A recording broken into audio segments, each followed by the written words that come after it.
How to check Nordstrom return policy and what's eligible in website. Hi everybody and welcome back to our channel. In today's video, we are providing you with a very clear and step-by-step guide that we can follow up and we should be able to check our return policy piece. So let's just dive right into the video and get started. So what we can do is we can start by going to nordstrom.com and we can scroll and click on the option for returns and exchanges. Or if you can't find it, we can directly go ahead and search for it and open up this link right here for returns and exchanges. Now, once we open it up, this is the page that opens up. Here we can look out for the return policy and what it says. So here, Nordstrom does not have a strict time window for most of the returns. They handle the returns on case-by-case basis, and they aim to make the customers very happy.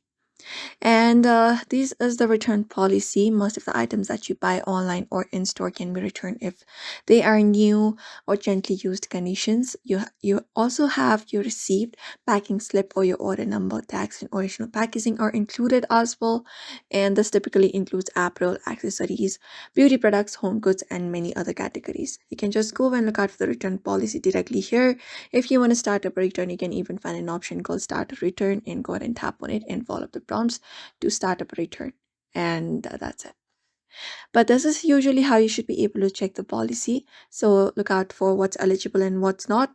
And that's it for now. We hope this video was helpful. Give this video a like and subscribe for more.